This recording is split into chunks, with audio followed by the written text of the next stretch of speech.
Saskiopoulos. I'm the chef and organic farm assistant here at Oak Spring Garden Foundation.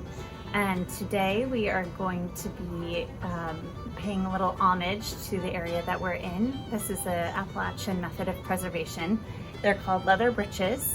They were a cheaper way of preserving the beans in the harvest to get through a long winter, and a little bit cheaper and a little bit more accessible than canning. All you needed was a needle and some thread. So we have some beans here from the farm. These are some purple, they're just purple string beans, and then we also have some flat beans. You want to, historically you would use, they call them greasy beans, or you just want any sort of like pole bean that's not very fuzzy. So I have gone ahead and threaded this needle. I have a loop at the bottom, and this is what you'll use to hang the bean up. You can use so these are ones that I have from last year. Last year I used some plastic thread. You can use like a kite thread or anything that's a little thicker.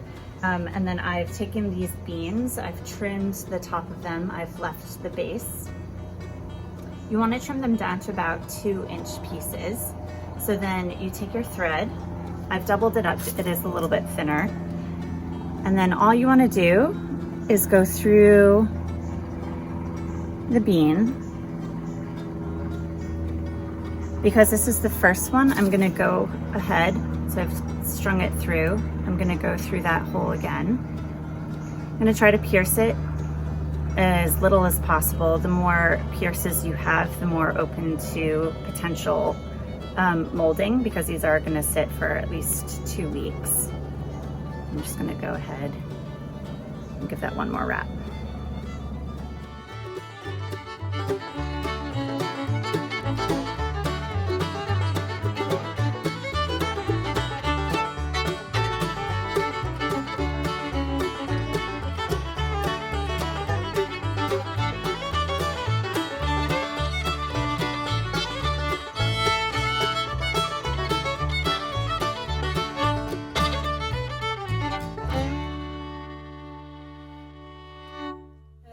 These are some of the leather britches that I dried last year, so good practice, you always want to put your date on things just to keep track of the year to year and everything you're doing.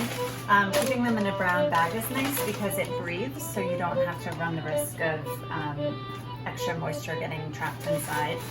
And after they've fully dried out, they've kind of gone and turned this like brownish color, and that's totally okay. That means that it's absolutely dried out.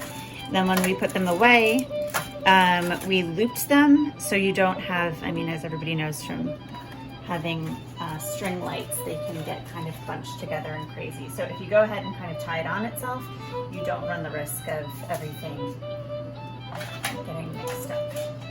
So I'm just going to take my scissors and snip. So I cover these with water and then I let them fully hydrate, and that's sort of how you would treat any sort of dried bean. It makes it more digestible for your body, more easily digestible, and also it cuts down on the cooking time. So I have these, so you can see that they plump up again. You can see like the little bean, it's kind of cool, like transparent shell, and then you can see the bean inside. So these beans over here, I cooked these for about, I would say an hour and a half. They can go as long as 4 hours. I took them out of the liquid and then I reduced the liquid back, and kind of the same way if you were to cook collards, the liquid that's left over from this long cooking process is called the pot liquor. So I reduced it down until it was probably about half of its original volume. I'm gonna go ahead and put these back in. You can keep them totally vegetarian. They are supposed to taste a little like roast beef.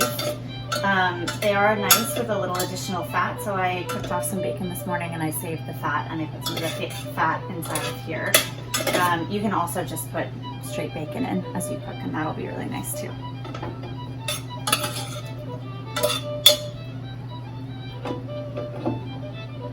So I'm just gonna let these all heat up, get the beans coated with the pot liquor, and then that's it. That's leather britches.